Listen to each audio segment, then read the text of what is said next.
certainty equivalent graph.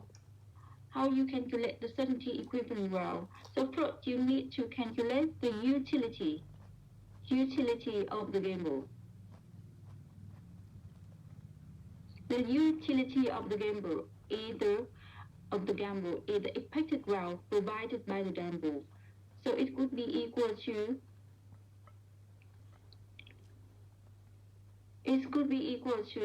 the 10%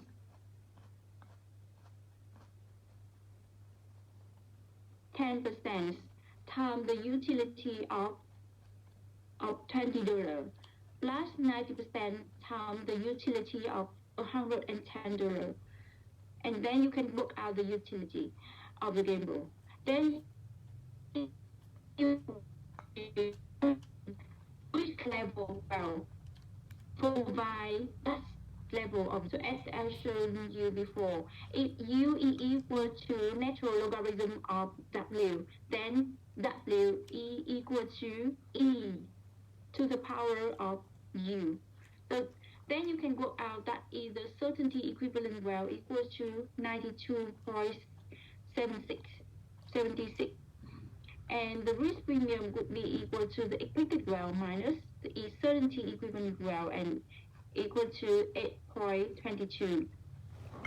So if an insurance company sell an insurance package for less than or equal to $8.24, you would buy that insurance package. If it's more than $8.22, you would not buy, you would take the game. Okay. Another concept is the cost of the gamble. The cost of the gamble is equal to the current value minus the certainty equivalent value and equal to minus $82.76. What does it mean? It means that we would be willing to pay up to $22.76 to take the gamble. Okay. The definition of the cost of the gamble is quite different from the definition of the risk premium. So because the gamble is favorable, this means we can only win if we take it. So we would be willing to pay a positive amount to take the gamble. Nào, cái phần đầu này thì cô chỉ giảng lại cho chúng ta, nói lại cho chúng ta về cái bài tập lần trước, cái ví dụ lần trước. Thì nếu như các bạn có câu hỏi nào thì các bạn có thể hỏi lại cô luôn bây giờ. Còn nếu không thì chúng ta sẽ bắt đầu nội dung tiếp theo. Các bạn hiểu cái ví dụ lần trước rồi đúng không? Các bạn đã nắm rõ được cái cách tính. Ở đây là khi mà yêu cầu tính phần risk premium dịch sang tiếng Việt là phần mềm rủi ro thì có hai phương pháp tính phần mềm rủi ro. Một là phương pháp Markowitz, chúng ta đã tìm hiểu rồi. Bây giờ chúng ta chuẩn bị tìm hiểu phương pháp thứ hai là phương pháp Cross Arrow. Thì cái phương pháp Markowitz này, chúng ta phần mềm rủi ro sẽ là bằng tài sản kỳ vọng này trừ đi tài sản tương đương chắc chắn. Thì tài sản kỳ vọng chúng ta có thể tính được từ trò chơi. Tài sản kỳ vọng từ trò chơi là bằng gì nhỉ? Bằng cái tài sản chúng ta có được trong trò chơi nhân với xác suất. Là nếu như mà có tài sản hiện tại thì chúng ta phải cộng thêm cả tài sản hiện tại vào nữa thì sẽ ra được tài sản kỳ vọng là bằng tài sản hiện tại cộng với lại kết quả dự kiến của trò chơi. Thế còn cái tài sản tương đương chắc chắn thì chúng ta phải xác định được là cái lợi ích kỳ vọng từ trò chơi. Sau khi tính được lợi ích kỳ vọng xong thì chúng ta phải xác định là tại cái mức tài sản nào mà chúng ta có thể đạt được cái mức lợi ích kỳ vọng đấy. Thì cái hàm lợi ích của chúng ta là có dạng là U bằng logaritm của V kép thì chúng ta có thể suy ra là V kép bằng E mũ U. Nếu như mà hàm có dạng khác, ví dụ như là U bằng 1 trên V kép thì V kép sẽ là bằng 1 trên U. Tức là tùy từng dạng hàm khác nhau mà chúng ta sẽ tính ngược lại được cái mức tài sản mà mang lại được cái lợi ích kỳ vọng như vậy. Thì cái phần mềm rủi ro sẽ là bằng tài sản kỳ vọng này, trừ đi tài sản tương đương chắc chắn. Nếu như trong ví dụ này nhé mà công ty bảo hiểm bán bảo hiểm với mức giá là $7 thì chúng ta có chấp nhận mua bảo hiểm không? Câu trả lời là có, tại vì nó thấp hơn cái phần mềm rủi ro nên chúng ta sẽ chấp nhận là chúng ta trả $7 để chúng ta nhận được cái tài sản, chúng ta có thể nhận được $101 chắc chắn từ trò chơi này. Thế còn Nếu như mà công ty bảo hiểm mà bán bảo hiểm ở mức giá là $9 chẳng hạn thì nó cao hơn cái phần bù rủi ro, nên là chúng ta tham gia vào trò chơi còn hơn là chúng ta phải mua bảo hiểm. If you don't have any question, so shall we continue? Now, another method to measure the risk aversion named the frost and arrow methods. So now, assuming an investor named Investor B initially endowed with the current well is W. This investor face an actuarial neutral gamble. What does it mean, actuarial neutral gamble? That means that the expected outcome of the gamble is the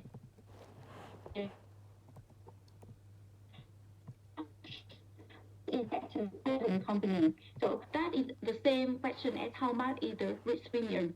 How much is this investor pays for the insurance company to be indifferent between receiving the expected outcome with certainty and playing the game. So now the risk premium is a function of W and Z. Okay. And the risk premium is the P. In this example, it is P. So P is the value that satisfies the following equity. You can see it is slide 33.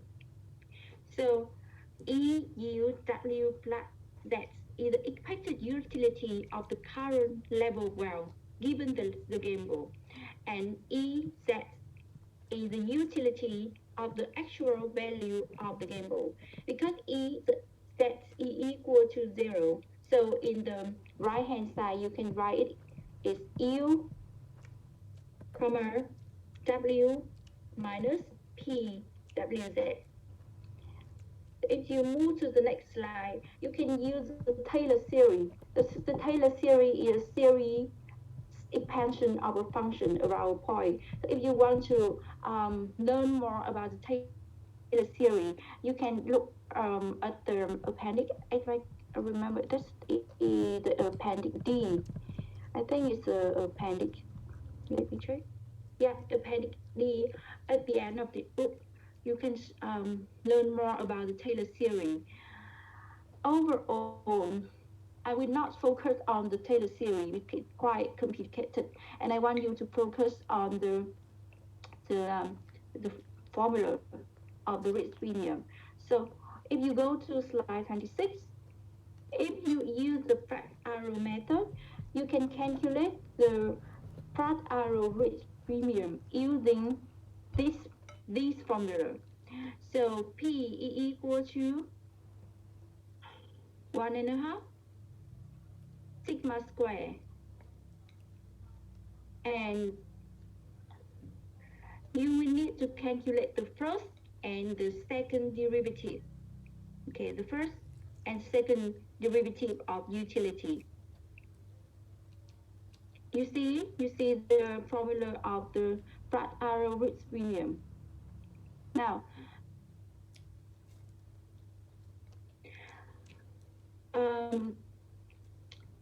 we using the flat arrow risk premium, we can define the measure of the absolute risk aversion, ARA.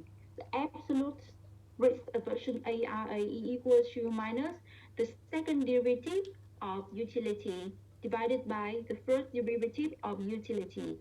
It's called the absolute risk aversion because it measures the risk aversion for a given level of ground. Okay. For example, how does ARA change with one level well? Normally, ARA will probably decrease as our well increase. That's normally, okay?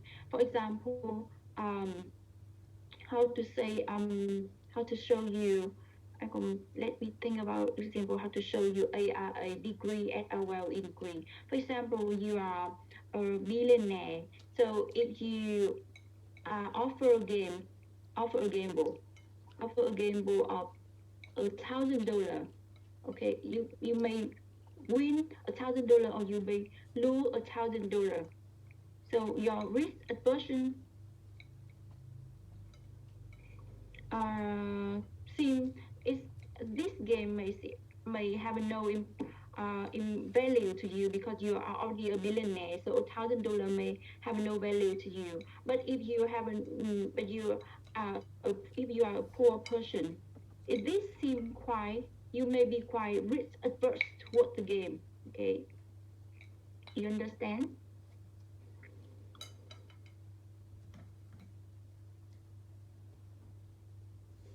Tức là cái khái niệm khái niệm gì nhỉ? Đây là dịch là cái phương pháp thứ hai để đo lường rủi ro, đo lường cái mức độ sợ rủi ro, đấy là phương pháp nhiều cái phương pháp Broad Arrow này thì chúng ta phải sử dụng cái Taylor, thì các bạn có thể đọc thêm về cái khái niệm về chuỗi Taylor này ở trong cái phụ lục của giáo trình. Thế còn ở đây thì cô không muốn tập trung vào cái phần công thức vì nó cũng tương đối là phức tạp, thì chúng ta chỉ cần ghi nhớ cái công thức cuối cùng của để tính cái phần mù rủi ro là cái công thức tính ở trong slide số 23, xin lỗi 26, slide số 26, các bạn tập trung vào cái công thức đấy thì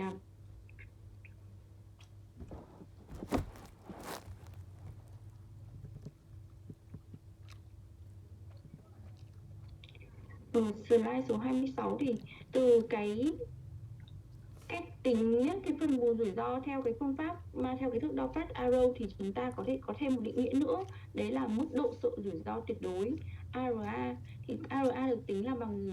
Bằng cái ARA là được độ sợ rủi ro tuyệt đối, vì là nó đo lường cái mức độ sợ rủi ro đối với một mức độ giàu có nhất định. Thông thường thì ARA sẽ giảm khi mà sự giàu có của chúng ta tăng lên. Tức là như cái ví dụ cô vừa nói, nếu như là một cái kênh bạc có trị giá là 1.000 đô, chúng ta có thể thắng được 1.000 đô, có thể mất 1.000 đô. Thì nếu như là chúng ta là một tỷ phú thì cái kênh bạc đấy gần như là không có ý nghĩa gì với chúng ta cả, vì cái số tiền nó cũng tương đối nhỏ. Nhưng mà nếu như chúng ta là một người nghèo chẳng hạn thì có lẽ chúng ta sẽ rất là sợ rủi ro của cái kênh bạc này, vì nếu mà thắng thì được 1.000 đô nhưng mà thua thì phải mất 1.000 đô. Thì tức là cái mức độ sợ rủi ro này nó sẽ giảm khi mà sự giàu có của chúng ta là tăng lên. Thì đấy là thông thường là như vậy.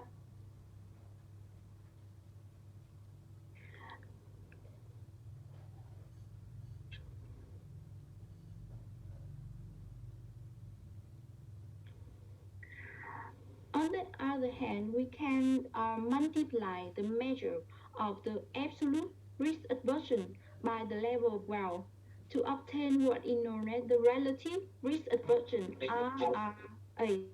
RRA equals to minus W times the second derivative of utility divided by the first derivative of utility.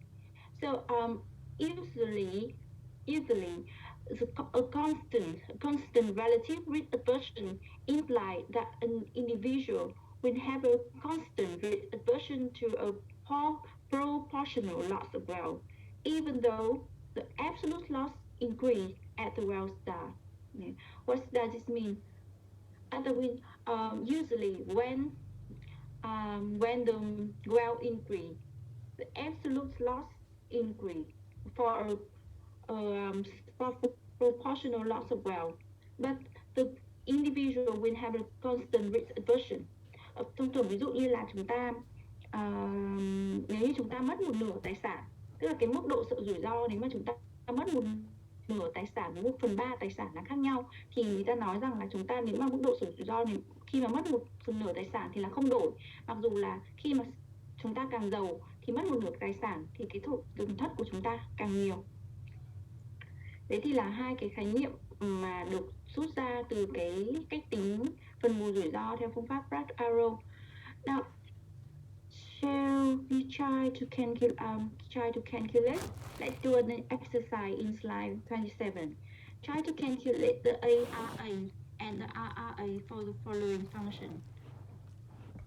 Let's do this exercise in slide 27. You already have the the formula. You can use the formula in slide 26 to calculate ARA and RRA for these two following functions. Okay, so you need to calculate the first and the second derivative of u.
So let's take to the first function.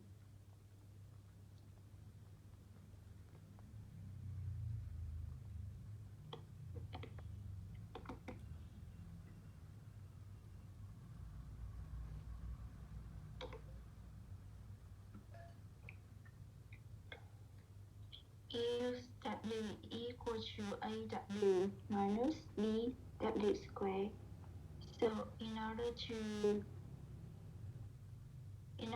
to calculate ARA, we need to calculate the first and second derivative of u. So the first derivative would be equal to u equal to a minus 2w, and the second derivative equal to 2 minus 2. Okay, so ARA will be equal to ARA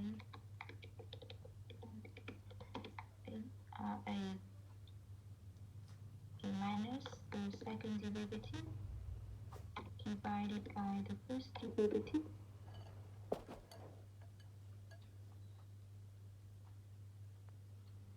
So it would be equal to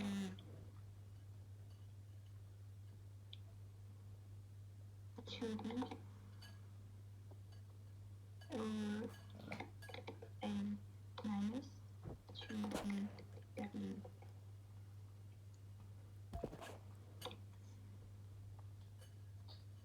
And what about the RRA? RRA would be equal to RRA is equal to W times ARA. Right? So it would be equal to 2b over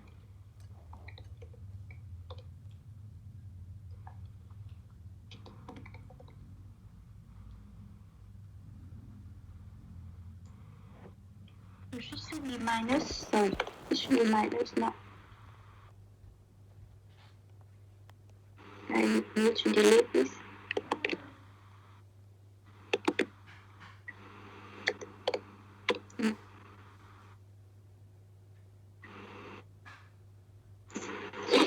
Should I got the same results?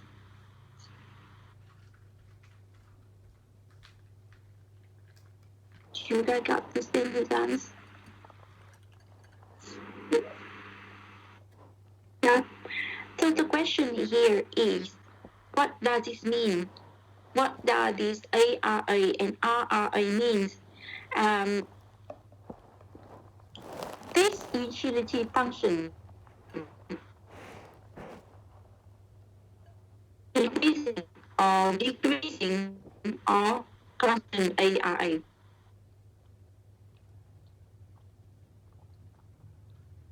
So in order to answer the question, let's look at ARA. How to determine whether the ARA is increasing, decreasing, or instant?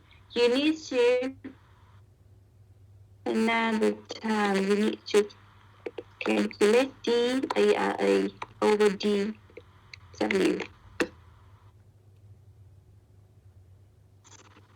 You need to calculate the ARA over dW. So if dARA over dW is greater than 0, so this utility function keeps increasing ARA and vice versa. So I leave it for you to do at home. But in this case, dARA over dW is greater than 0. So this is greater than 0. So this means that this utility function keeps increasing ARA. So this means that, what is ARA? ARA measure the risk aversion for a given level of well. So when the well increase, ARA increase. So does this make sense?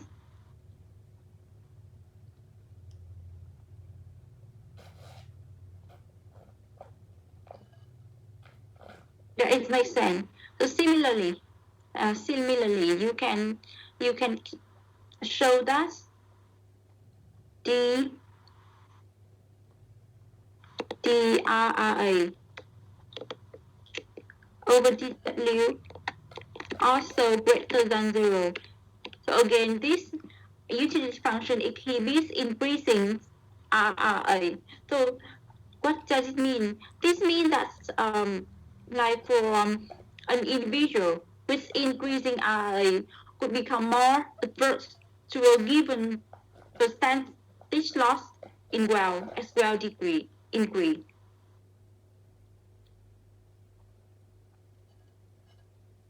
Nếu mà mức độ sợ rủi ro tuyệt đối nó tăng lên khi mà tài sản tăng thì điều đấy có nghĩa là gì nhỉ?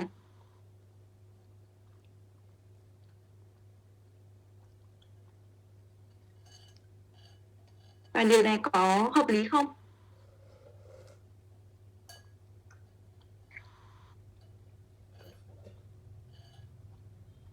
Ví dụ như chúng ta là một tỷ phú, chúng ta mất một nửa tài sản của mình thì tức là chúng ta còn 500 triệu đô.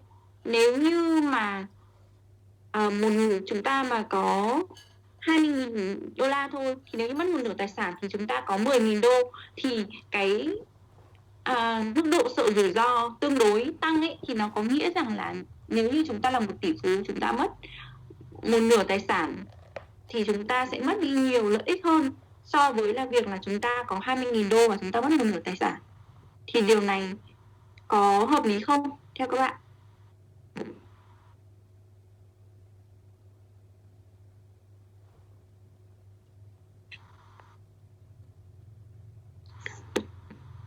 I say it again, ARA measure the risk aversion for a given level of wealth.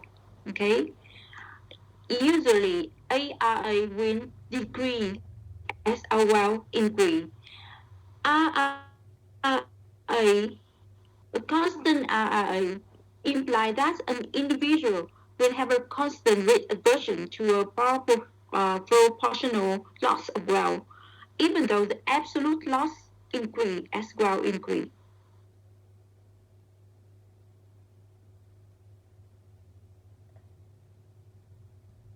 Trên thực tế thì chúng ta có việc của chúng ta mà có 20.000 đô hay là chúng ta có 1 tỷ đô thì việc là chúng ta mất một nửa tài sản thì chúng ta cái lợi ích mà chúng ta mất đi là đều là như nhau cả.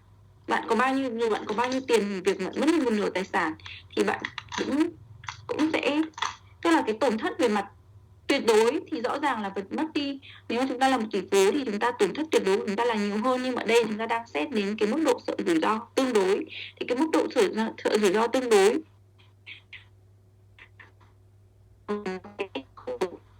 như vậy là kết quả này nó không được trực quan, tức là không. Các bạn thử tính sang cái hàm lợi ích thứ hai xem. Hàm lợi ích thứ hai, u equal to minus w to the power of minus 1.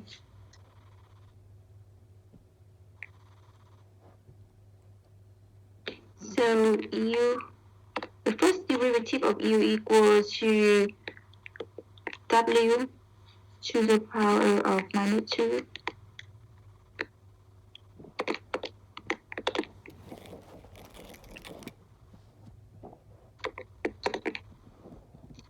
This could be greater than 0.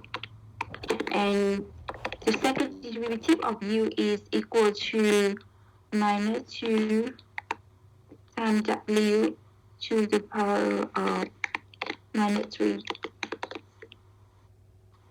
Okay, then you can calculate ARA equal to minus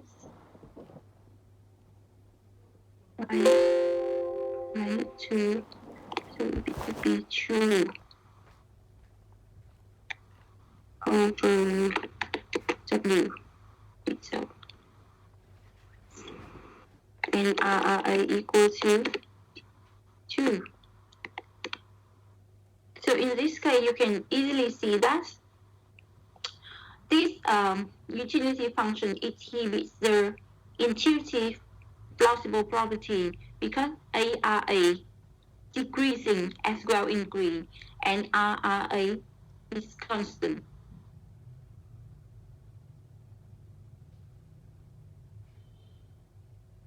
Okay.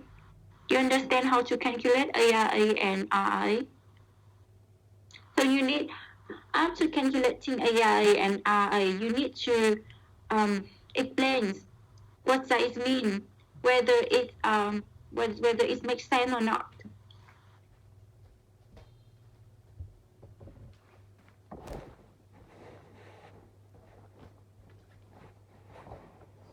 Now that you have known 2 methods to measure risk aversion, the question is which method is more preferred and which method is suitable. Okay, let's go to slide 13. Let's go to slide 13.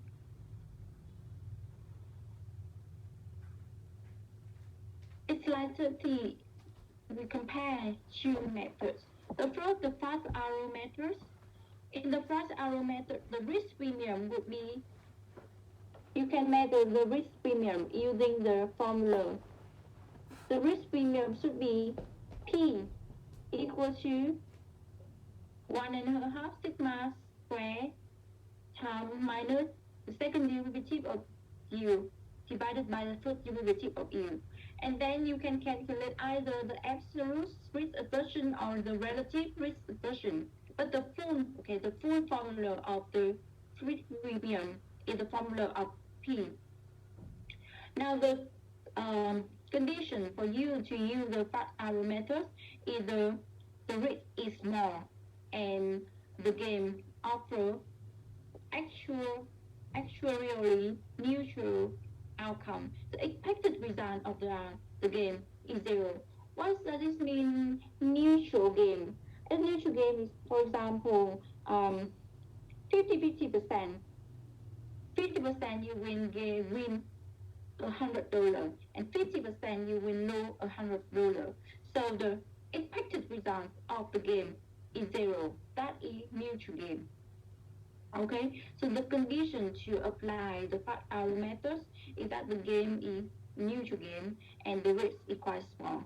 Example, if the game is 50% winning $100 and 50% losing $100, the risk is quite small. But if the game is 50% gaining $1,000,000 and 50% losing $1,000,000, the risk is quite big. Okay. The second method is the Markowitz method. The risk premium would be equal to the expected growth minus the certainty equivalent growth. That's a solution not applied. So you can use this for every. So in any case, you can use the Markowitz method. Now, let's take an example to see the difference between these two methods. You consider an individual with the utility function u equal to natural logarithm of w. The initial endowment, so that is the initial wealth, equal to $20,000. And this investor is facing two gambles. Now, in the gamble one, he or she will win $10 and lose $1 with 50-50 chance. So you see, this is a neutral game. Okay, this is a neutral game because the expected result of this game is zero. How to calculate it? It will take 50% times $10 plus 50% times minus $10 and equal to zero. That is the expected result. Okay, and the risk is quite small, right? Compared to the initial wealth of the investor, $10 each year. The gamble two, the investor will lose $10,000 at the probability of 20%, or lose $1,000 at the probability of 80%. Okay. So when it's a neutral game, now it's not a neutral game, and the risk is not that small because $10,000 is half of the current wealth of the investor. Okay, but now just for the time being, forget about the condition of the fact arrow methods. Calculate the risk premium using both methods for both gambles. You understand the question? You have two gambles. Okay, calculate the risk premium for both gambles using both methods. And for the time being, forget about the condition of the fact arrow methods.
These two gambles are quite different. In the first gamble, the risk is small. In the second gamble, the risk is large. In the first gamble, the game is actually neutral. If the expected result is equal to zero, but in the second gamble, the risk is asymmetric. Why? Because only 20% of winning and 80% of losing.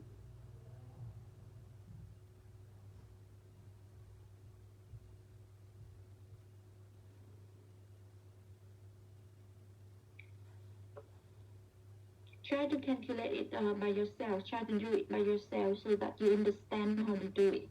Because in the exam, you need to calculate it, so you need to memorize the formula.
Now first we use now we calculate the risk premium for the first gamble.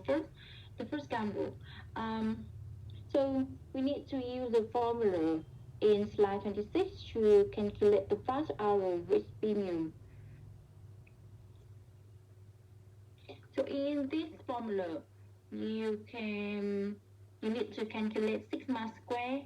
Sigma square is you use the same formula of variance. You know how mean and variance. So sigma square will be equal to the property times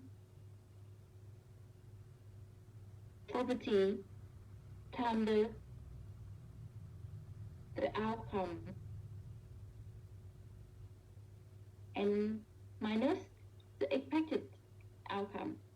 So for example, if the game is 50% winning $10 and 50% losing $10, so there are two outcomes here. Okay. So the sigma square will be equal to the probability of winning $10, which is $50, times the outcome. The outcome is if you win $10, then your wealth will increase to $20,010. Okay. Then minus the expected outcome. So as I said to you before, because this is a neutral game, the expected result of the game is 0, and the expected outcome of the game is 20,000. You can use this. You can calculate 50% times 10 plus 50% times minus 10, and then plus 20,000, and it's still equal to 20,000. Okay, so the sigma square equal to 1.5 times 20,010 minus 20,000, then square, plus 50% times 19,980. Okay, in the second outcome, you lose $10, so your wealth decrease to 20,000 minus $10, so it's $19,990 minus 20,000 square. So sigma square is equal to 100. Okay, so right here, you can see it in slide 31. You can see it in this slide, so I do not write down. But if you want me to write down, I can do it. So after you calculate sigma square, you need to calculate the first and the second derivative of u. The first derivative of the utility function is 1 over w. The second derivative is minus 1 over w squared. Okay, so overall you can use the formula for the first hour risk premium and work out P equal to 0.0025. Okay, that is the risk premium using the fast arrow method. Now you go to slide 32. Using the Markowitz method, we can also calculate the same result for risk premium. Now, in order to calculate the risk premium, the Markowitz risk premium, you need to determine what is the expected value. The expected value is equal to the current value plus the expected outcome of the game, right? The expected outcome of the game is 0. The expected value equal to current value and equal to 20,000. Now you need to determine how much is the certainty equivalent value. So first you calculate the expected utility of the game board.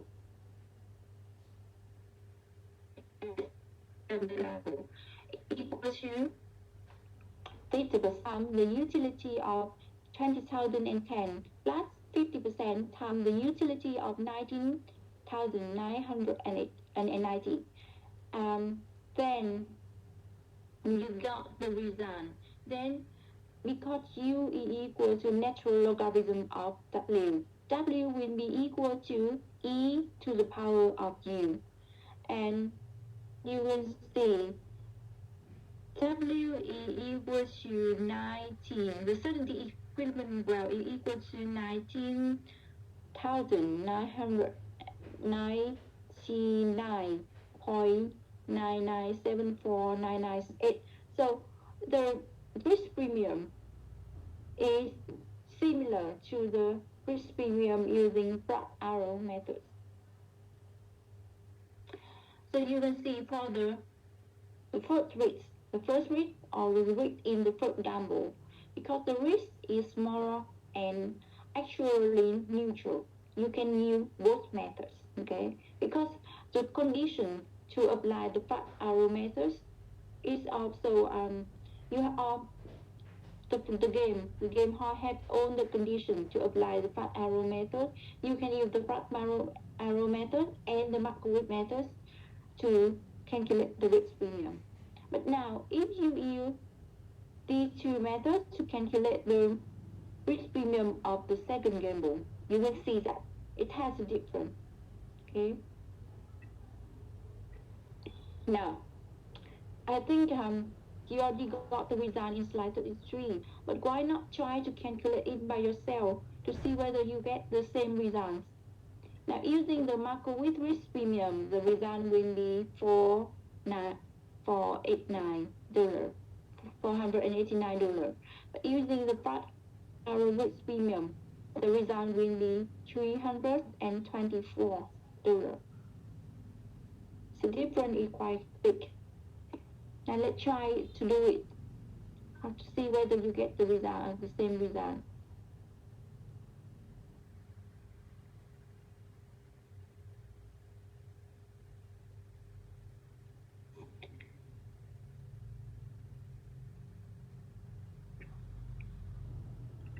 Now, for example, let me do the Markowitz first. In order to calculate the risk premium for Markowitz, you need to calculate the expected value. Expected value would be equal to current value. Current value 20,000 plus the expected outcome of the game. The game is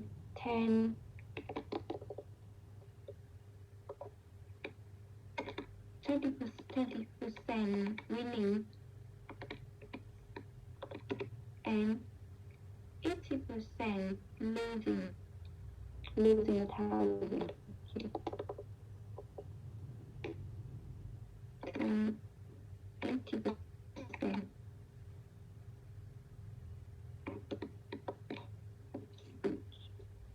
The calculator here.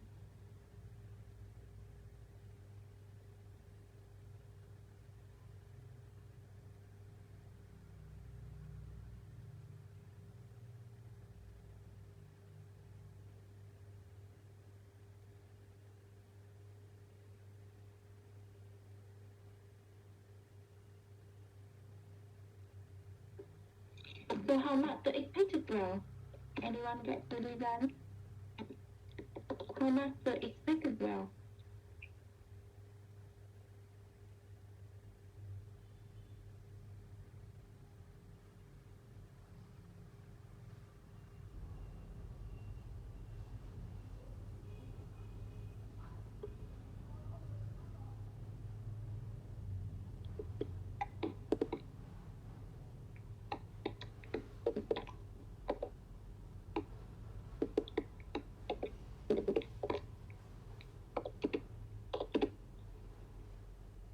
Anyone show me the return for the expected growth in the second gamble?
Let me show you. Okay. Um,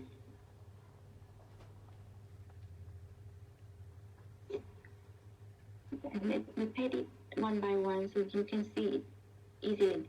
Okay, now for the second gamble, you need to calculate the expected growth first, right? The expected growth equal to the current growth. The current growth is $20,000. Okay, plus the expected outcome of the gamble.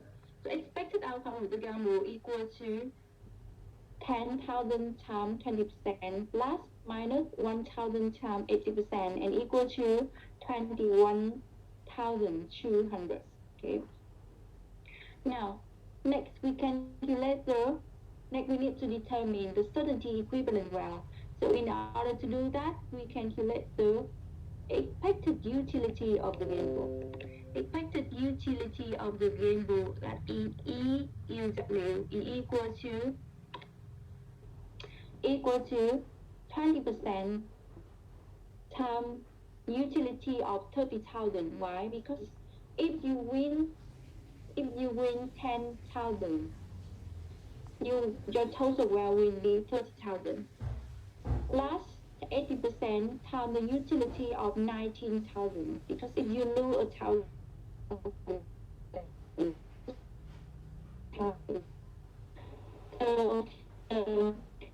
the expected utility of the gamble U equal to natural logarithm of W. So W will be equal to E to the power of U. So this is the result.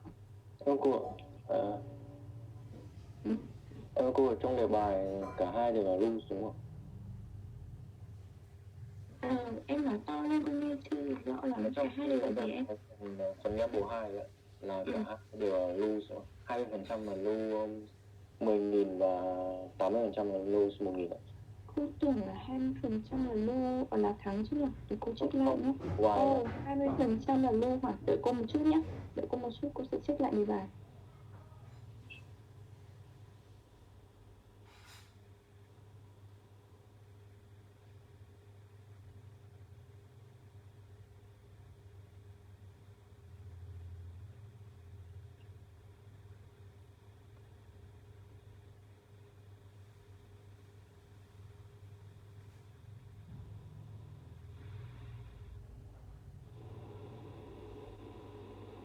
Đúng rồi.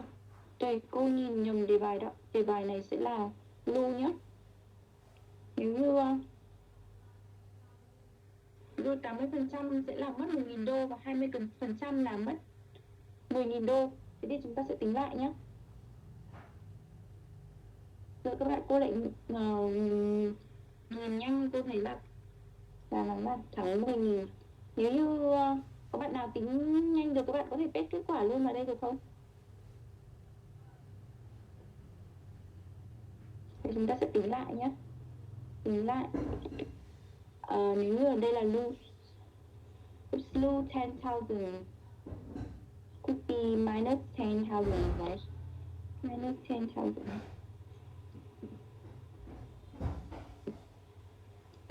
Còn nếu mà các bạn nào đã tính ra kết quả rồi, các bạn có thể là trừ 2.000 trừ 800 17.200. Ok chưa? Chút nữa cô sẽ xóa cái kết quả phần trên để cho các bạn khỏi lẫn. Để câu expected utility equal to, nếu như lose 2,000 thì ở đây sẽ là 10.000, đúng không? Lose 10.000 thì sẽ là 19. Rồi, ok. Cô tính lại cho em.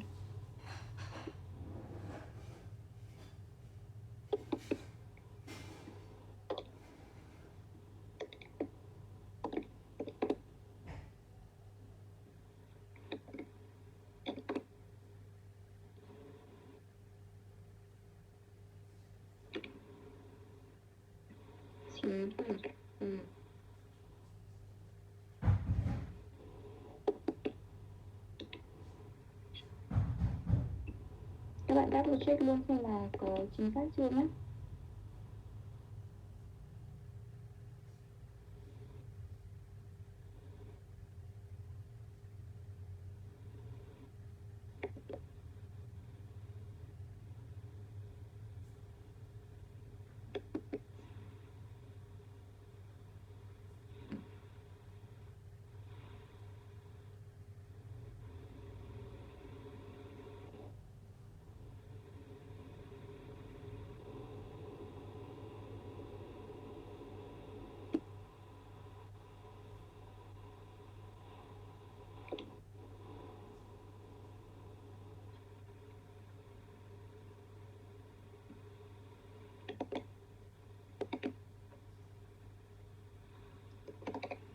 And risk premium will be approximately 49489.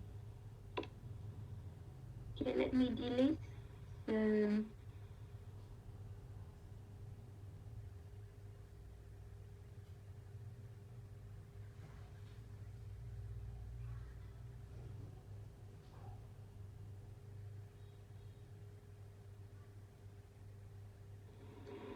okay.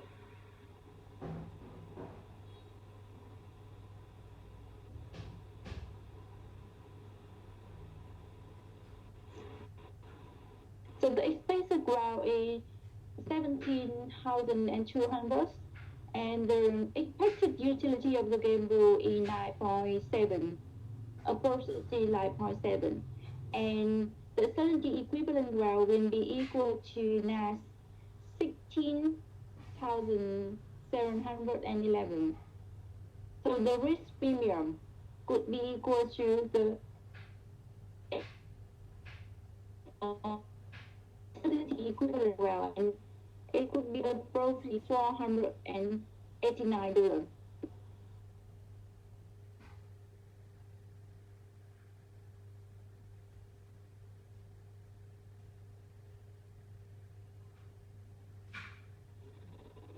Okay. I leave the flat arrow risk premium for you to calculate by yourself. So the result would be $324. So as you see here, with the low risk in the first gamble, two methods produce the same result.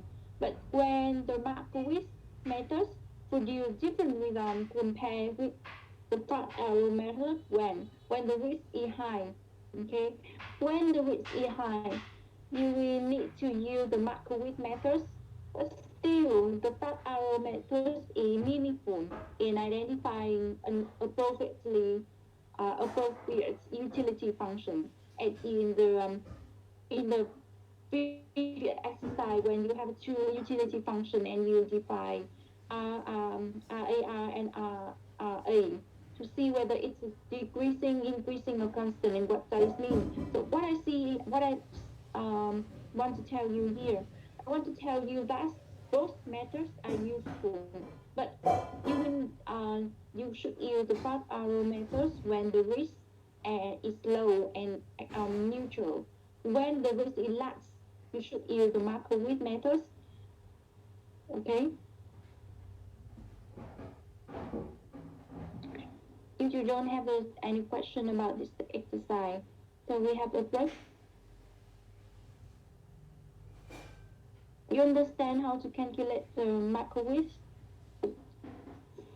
Okay. In the break, I think you should try to calculate the flat arrow. Try to use the flat arrow methods to calculate the risk premium. See, compare your result, whether you get the same result as 322. Okay.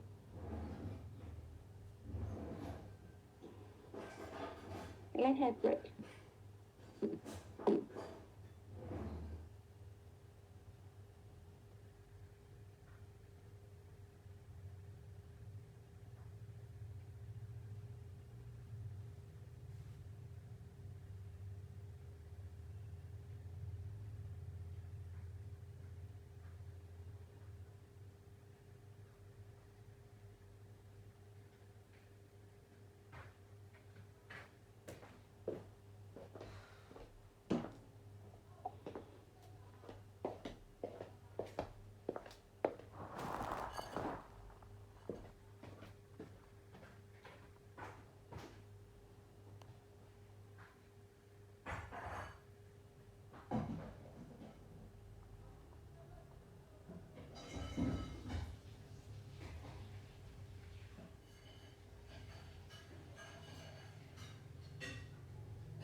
Shall we continue?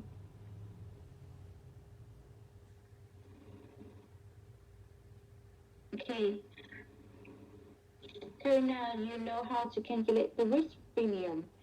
I show you just one small part of this in how you rank the assets, rank different assets.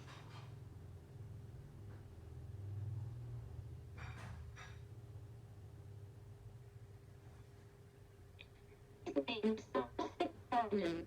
So far we have discussed the axiom of investor preference. Then we use them to develop the utility function, and we employ the utility function to measure the risk premium, and we divide the measure of risk aversion. So clearly, any investor, whether risk adverse or not, we need to maximize the expected utility of his or her wealth.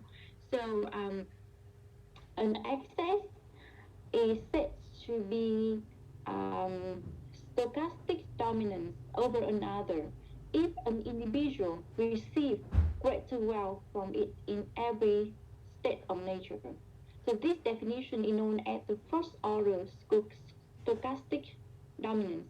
So I say it again. An excess is said to be stochastically dominant over another if an individual receives greater wealth from it in every state of nature. This is known as the first order stochastic dominance. So you will see the first order and the second order stochastic dominant. Um, this is a little bit complicated, so I show you the picture. I show you the picture. Okay. Access A. If you look at slide 34, access A is referred to access B if A yield higher utility than B in all economic scenario. If you look at the picture, you have two access um, and the utility function is gy and x. Okay, gy, two access x and y. X is equal to y if fx is greater than gy for all w. Okay, f and g in capital. F and g in capital, okay, are cumulative property distribution function of w. Cumulative property distribution. Okay, so x and y here follow normal distribution. Okay, so if x is equal to y, if the cumulative property distribution of x is greater than the cumulative property distribution of y for all w. Um, the easiest way, if you look at this, what the first order of stochastic dominant means? It means that x is equal to y. If gy always lies to the left of fx. Okay. Các bạn nhìn cái lợi ích fx và gi nhé. Thì cái hàm fx và gi mà viết hoa ấy, là gì nhỉ? Phân phối xác suất cộng dồn. Phân phối xác suất cộng dồn cumulative property distribution ấy. Thì nếu như mà GI nằm ở phía bên trái của FX thì ta nói rằng là cái tài sản X được ưa thích hơn là tài sản Y. Tài sản X dominate Y thì đấy là this is that is the first order stochastic dominance, so it's easy, right? If the cumulative property distribution function of y lies to the left of x, we say x dominates y.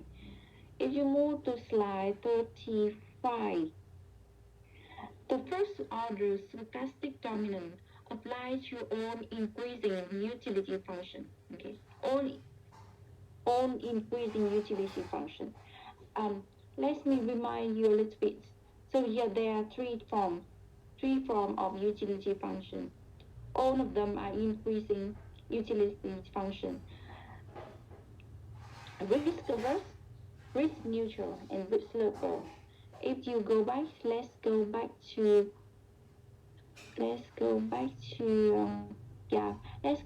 slide 14. Use slide 14. Okay. In slide 14, you see three type investor: risk averse, risk neutral, and risk lover. You see the utility function is all increasing because the marginal utility is positive. Các bạn nhìn nhé, ba cái hàng này đều là hàng tăng, hàng đồng biến, đúng không? Tại vì sao? Cái là ba hàng này hàng viết cái hình A là risk lover hay là risk averse nhỉ? Number A is risk lover, number B is risk neutral, and number C is letter C is risk averse. Okay. For risk averse, the marginal utility as well increase. Okay. Now if you go back to our current slide. Slide 35, you see the first order stochastic dominant apply to all increasing utility function. So risk on, risk adverse, risk neutral, and risk level prefer x to y because the expected utility of x is greater than the expected utility of y for all order preserving utility function. So we get the first result for non-increasing utility function. Now how you explain the feature?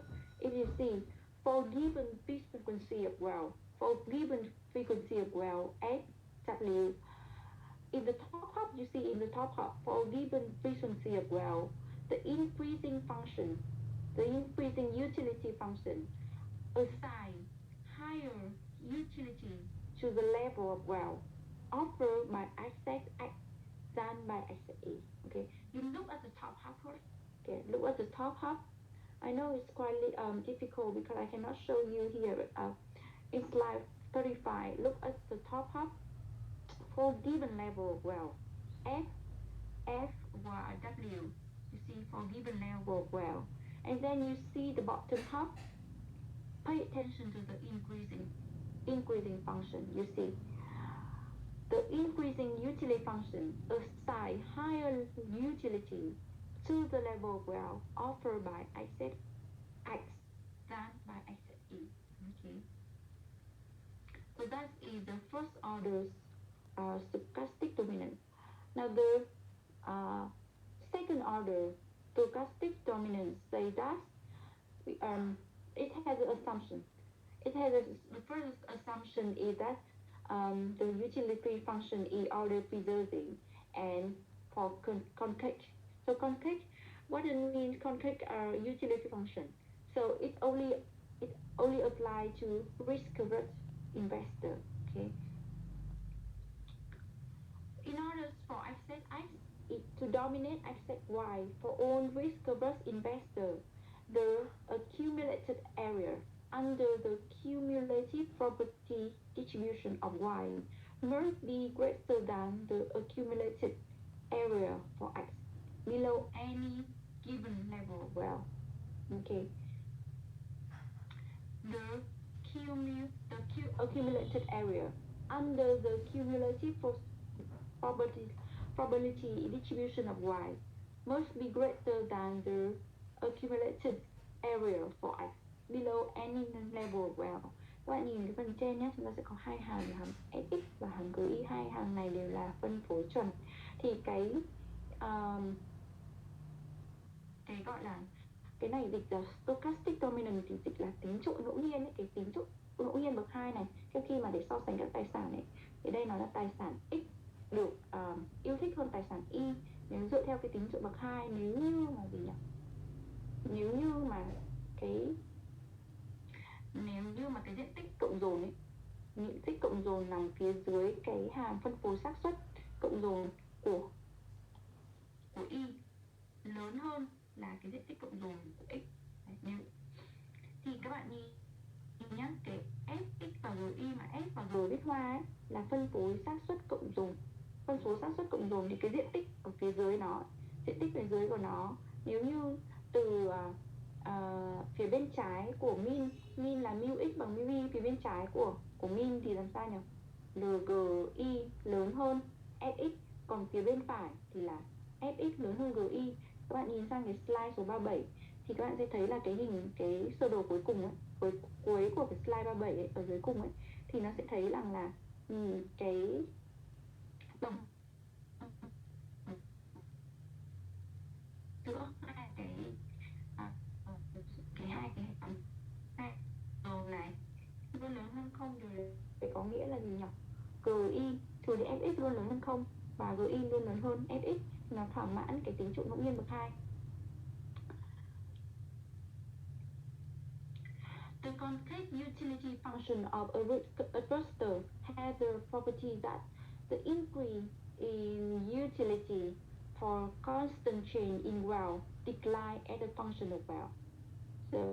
So as I say it again, the increase in utility for constant change in well decline as a function of well. So now, if you look at the top half first, if we select a given frequency of well, Fw, it maps out equal change in well. So you see delta W1 equal to delta W2. So the difference in utility between x and y below the mean is greater than the difference in utility for the same change in well above the mean. Delta, you see delta U1 is greater than delta U2. Okay, I know it's a little bit difficult for you to imagine. So to sum up, if you want, if you need to run two aspects, you can use first or second order stochastic dominant. The first order stochastic dominant says that x is preferred to y if the cumulative probability distribution function of x is greater than the cumulative probability distribution function of y for all w gy all the way lie to the left of fx. That is the first order stochastic dominant. For the second order stochastic dominant, only apply to the order preserving utility function and the complex utility function.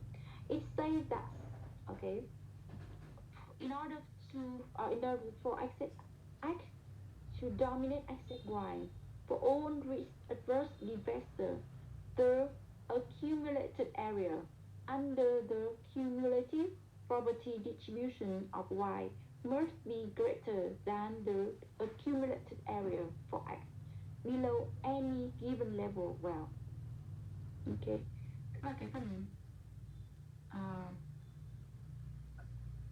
cái tính trụ ngẫu nhiên bậc 1 ý, các bạn nhìn vào cái phân phối xác suất cộng dồn. Phân phối xác suất cộng dồn của x bao giờ cũng phải lớn hơn phân phối xác suất cộng dồn của y đối với mọi vk. Và nhìn vào hình vẽ thì là GI sẽ phải nằm ở phía bên trái của Fx. Đấy là phân phối, đấy là tính trụ ngẫu nhiên bậc 1. Còn tính trụ ngẫu nhiên bậc 2 thì điều kiện để áp dụng là gì nhỉ? Hàm này phải là hàm, nó chỉ áp dụng đối với các nhà đầu tư sợ rủi ro. Cái tính trụ ngẫu nhiên bậc 2 này nó sẽ chỉ áp dụng với các nhà đầu tư sợ rủi ro, và cái hàm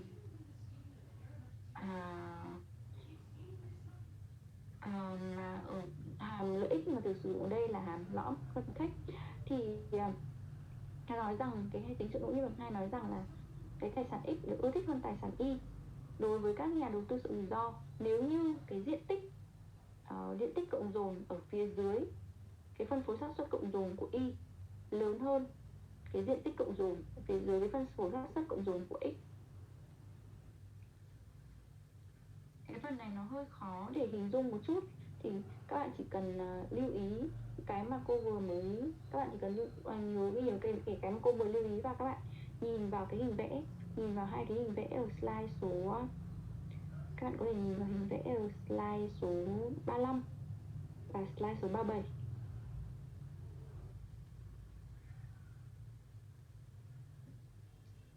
một cái phân phối tài sản nhất định thì ở cái phân phối xác suất ở tính chỗ ngẫu nhiên bậc nhất thì nếu lấy hàm là hàm đồng biến thì UX luôn lớn hơn UI. Còn slide số 37 tại một cái phân phối tài sản nhất định thì khi mà gì nhỉ? Khi mà tài sản thay đổi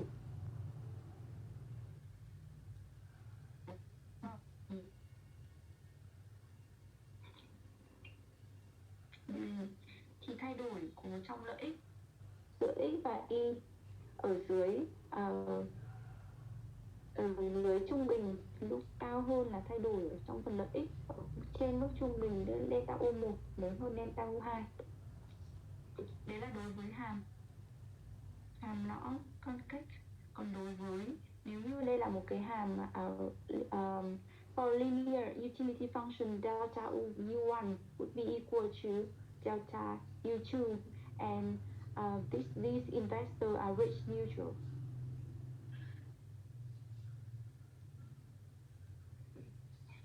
Now we move to the last part of this chapter, and I believe that is quite familiar to you. That is the mean variance ranking methods. Okay, you know the stochastic dominant ranking methods. You can use it to rank the access, but as I told you, it's quite complicated, right? You need to um, draw the cumulative property distribution function. You need to calculate the accumulated area under this. It is quite complicated. Now you can use a much easier method, that is the mean variance ranking method. You can rank access on the basis of mu and sigma. Okay, if access x and access y follow normal distribution, so x follow the average of xe mu1, standard deviation of xe sigma 1, and the average of y is mu2, and the standard deviation of y is sigma 2, then if that is equal to alpha x plus beta y, then that also follow normal distribution. So in other words, if x and y are both normally distributed, the linear combination of x and y also follow normal distribution. And mu and sigma are the first and the second moment of the series, respectively. The third and the fourth moment are skewness and kurtosis, and mu is the expected return, and sigma is the standard deviation of the expected return. So I think I do not need to tell you in detail because it's quite familiar to you, the expected return and the standard deviation. So if we assume one period context, so W0 will be the current value at the beginning of the period, and WJ is the value at the end of the period, and this is one period context. Then the expected return will be Wj minus W0 and over W0 in slide 39. Okay. So again, if the value follow normal distribution, then the return is also normally distributed. Okay. We can calculate the expected return using the expected value at the end of the period. Expected return equal to expected value at the end of the period over current value minus 1. And the variance of the return, sigma square, is equal to sigma W square over W0 square. Now if you move to slide 14, if the access return follow normal distribution with the mean E and standard deviation sigma, the utility function of the access according to Tobin is U equal to U R E sigma. So R is the return, E is the mean of access return, and sigma is the standard deviation of the access return. and we can have the formula for the expected utility. F R E sigma is the property distribution of asset return R. Now we go to slide 41. This is from quite I think popular to you. This is the risk indifferent curve. Okay.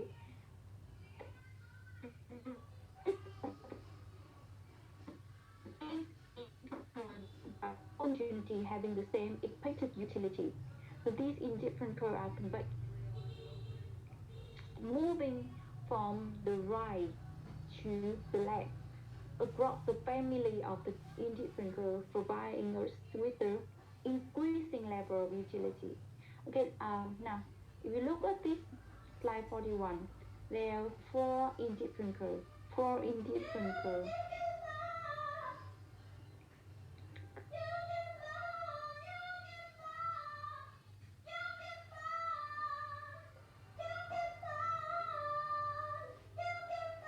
So we would not care whether we are at point A have no risk, right? Because sigma E is point A, sigma E equal to 0. Point A had no risk, but we would not care whether we are at point A or point B or point C, because A, B, C are in the same indifferent curve. Point A had no risk, point B with a higher risk and return, right? They have a different risk and return, but we would not care because they are in the same indifferent curve. Then moving from the right and to the left, providing us with the increasing level of expected utility. Now we would prefer point D to point C. Point D on indifferent curve 3 to point C on indifferent curve 2. Even though if you look at this, the expected return at point D is lower than the expected return at point C. But of course, you can see the risk at point D also lower at, than the risk at point C. But you can look at the sigma. Sigma is so point D has much lower risk, but it more than makes up the lower return.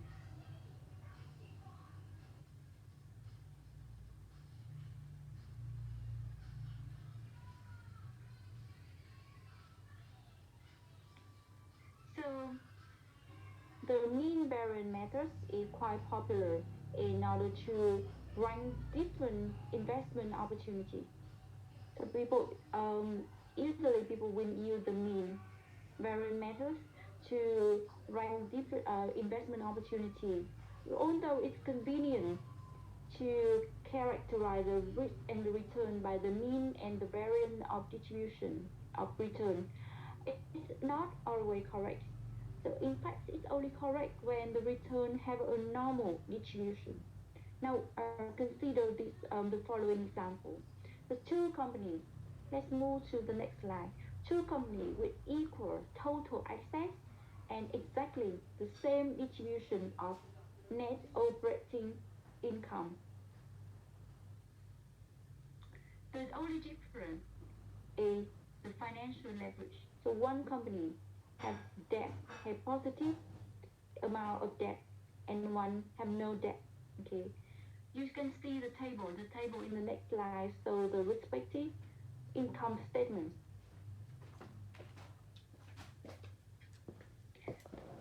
Now, in slide 42, you see two companies from A and from B have a total amount of assets and liability, but from A have no debt, and from B have a 10,000 of debt.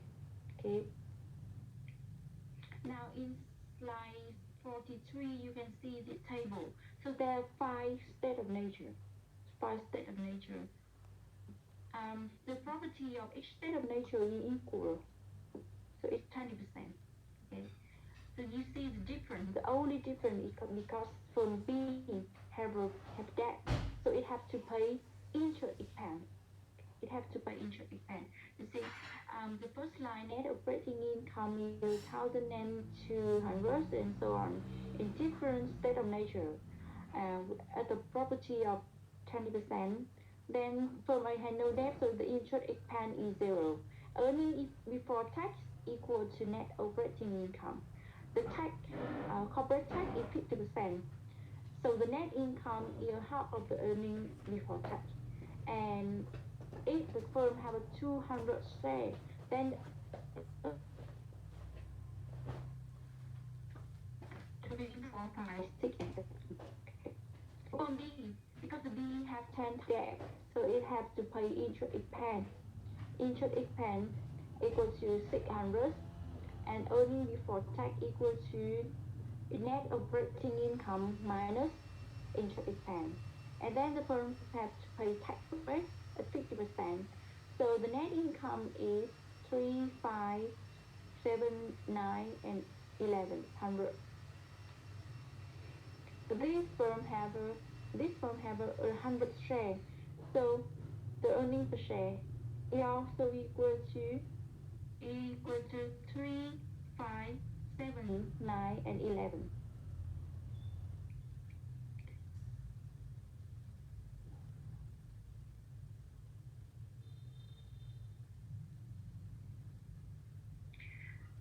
We can calculate the mean and the standard deviation of earnings per share for firm A, which is $5 and 1.41.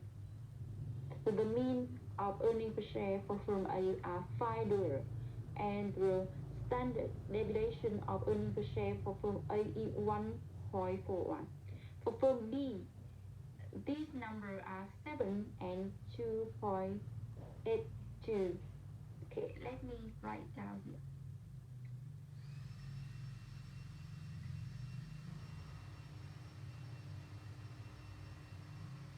Firm A, we can calculate. Firm A, the mean of EPS. Mean of EPS equal to $5, and standard deviation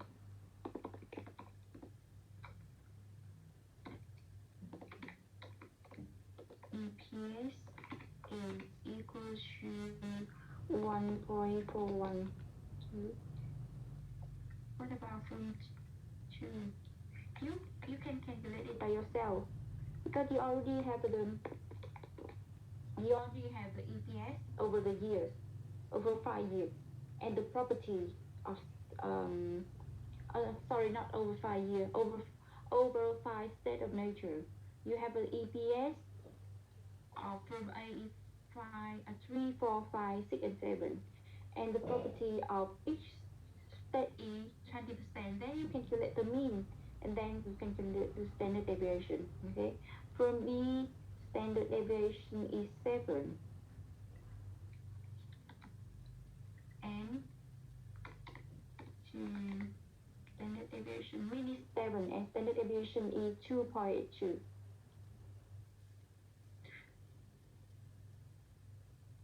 Now, if you look at slide 44, I show you. So according to the mean and mean variance criterion, individual 1 would be indifferent between the risk and return combination offered by A and B. Individual 1 would be indifferent.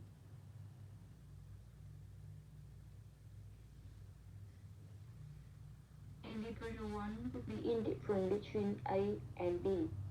Individual 2, who is less risk averse, would prefer firm B, which have a greater return. Right? Firm B have a greater return, so risk lover would prefer firm B, and individual 3 would prefer firm A, which have a low risk. So if you have a 3 individual, one is risk neutral. So one would be indifferent between A and B. Two is rich lover, so two will prefer from B because B have a higher return, and individual 3 is risk averse, so would prefer from A because A have low risk. So, but now, if you re-examine the EPS, the earning per share offered by the two firms, you will see the earning per share for firm B is equal or earning per share for firm A in every lowercase earning per share for firm B. Okay, in the horrid state of nature, earning per share for firm A is $3, for B $3, so it's equal. Now, if in the best state, earning per share for firm A is $4, firm B $5, so earning per share for firm B is higher.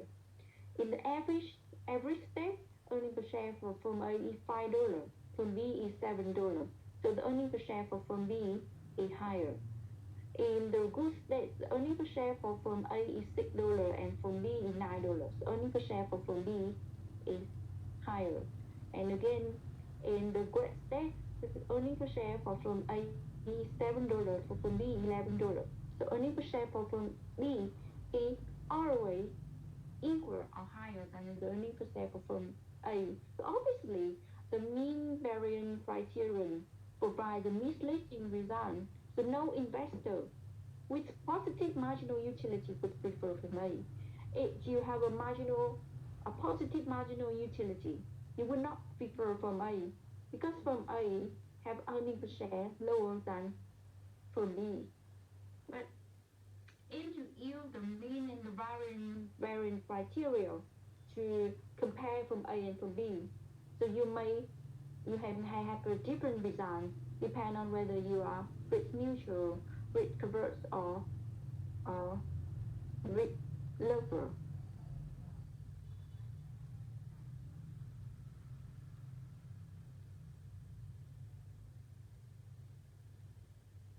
Now, if you use now in this case, um, the problem why you have this problem when you use the mean variance criterion is because the distribution of the outcome is not normal. It does not follow normal distribution.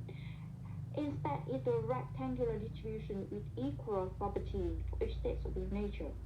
Now, in this case, we should use the more complicated methods. We can use the second order stochastic dominant. Okay, so this is done in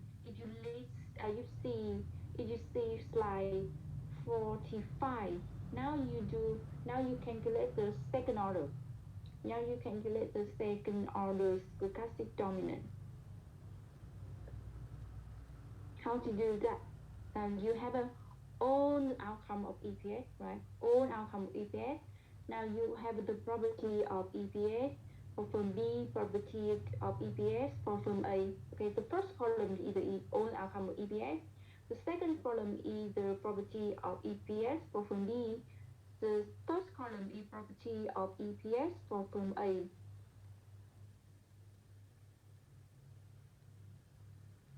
Now, now you can calculate FB and GA. What is FB? FB is the cumulative probability distribution. Cumulative probability distribution of EPS for firm B. GA is cumulative probability distribution of GPS for firm A.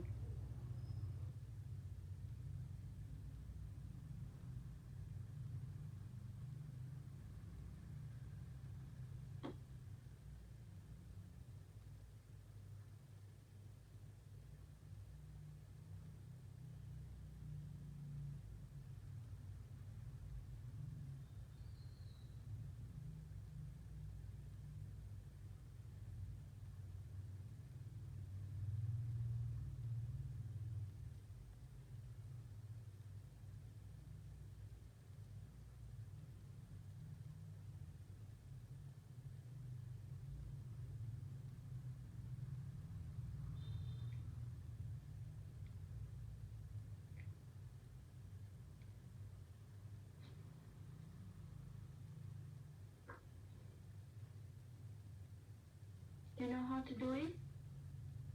Let's look at slide 45. Look at slide 45 and explain why this shows that B dominates A.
Okay, let me show you.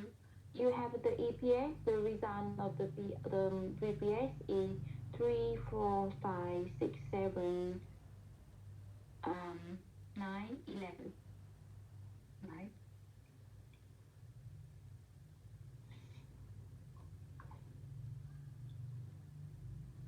Then the property of the result.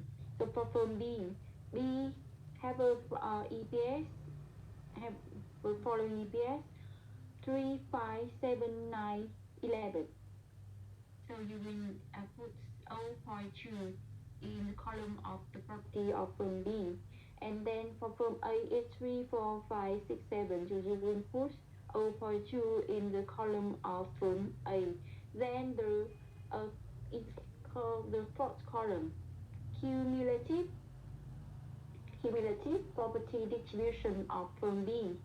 It would be equal to 0.2, then 0.2 plus 0 equal to 0.2, then 0.2 plus 0.2 equal to 0.4, and so on.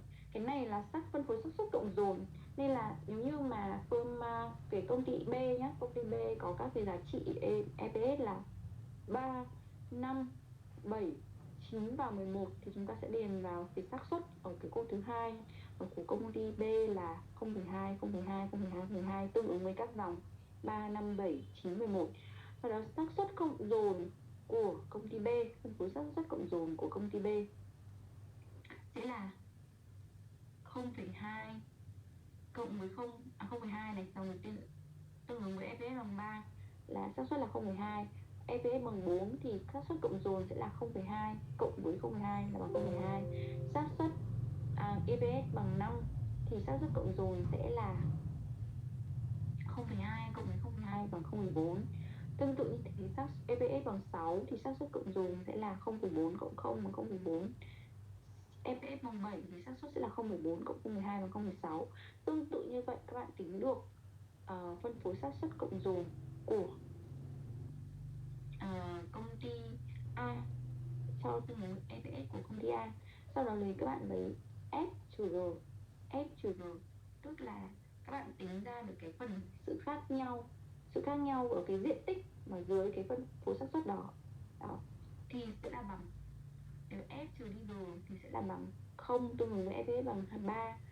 EPS bằng 4 thì sẽ là bằng 0,2 trừ 0,4 bằng trừ 0,2. Tương tự như vậy. Và sau đó bạn lại tính cộng dồn của cái sự khác biệt đó thì nó sẽ là 0,2 trừ 0,2 trừ 0,4 trừ 0,8. Thì các bạn có thể thấy được rằng như thế nào.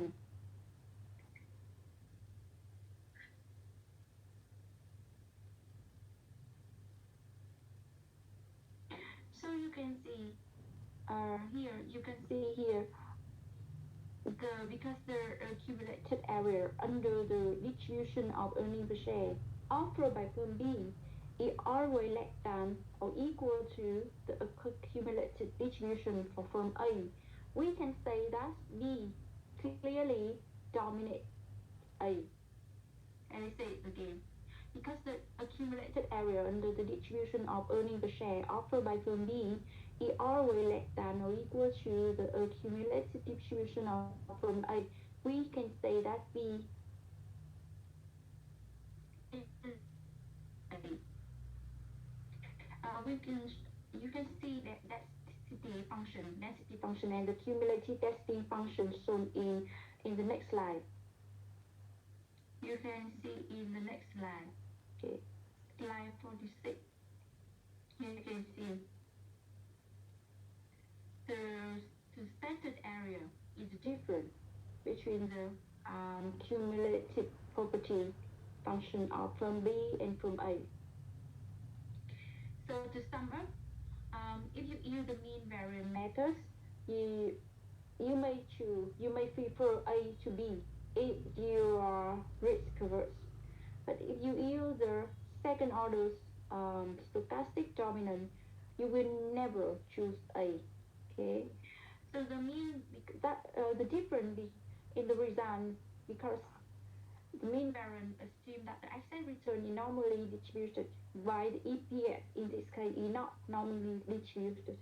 You see, the property of EPS is 20%, 20%, 20%, 20%. So it is a rectangular. It's a rectangular. Not you see the normally distributed should be that is the step of normally distributed. But in this case, the property distribution is rectangular. So that is the main content of the chapter. So the main content of the chapter, you have learned the 5 axiom of choice, how to build a utility function, how to use the utility function to rank the investment opportunities. We got few exercise at the end of the chapter. I will leave it for them in the next lecture. So in the next lecture, we will solve on this exercise. Now I have to say that you guys do not turn on the camera. Là mình không bật camera, rất nhiều bạn không bật camera. Quy định của trường mình là phải bật cam. Nên là cô cũng không biết là các bạn đang theo dõi bài giảng hay không.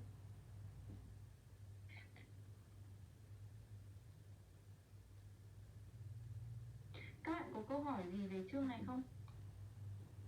Nếu không có bạn câu hỏi gì thì ở buổi học sau cô sẽ dành một buổi để chữa bài tập của chương 3. Cô sẽ dành một buổi để chữa bài tập của chương 3 và trong cái buổi này cô cũng sẽ giải đáp các cái câu hỏi của bạn liên quan đến các bài tập của chương 1 và chương 2 nữa. Để sang tuần nếu như không có gì thay đổi thì hiện nay cô vẫn chỉ nhận được thông báo là chúng ta sẽ bắt đầu đi học tập trung bắt đầu từ ngày 8 tháng 3. Thì nếu như không có gì thay đổi thì cái buổi ngày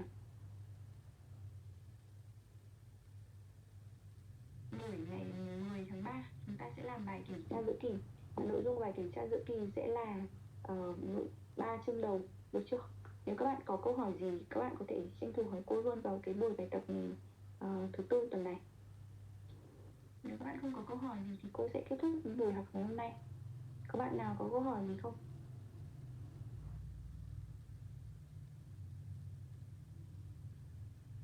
Nếu không có câu hỏi gì thì cô sẽ kết thúc buổi học ở đây nhé.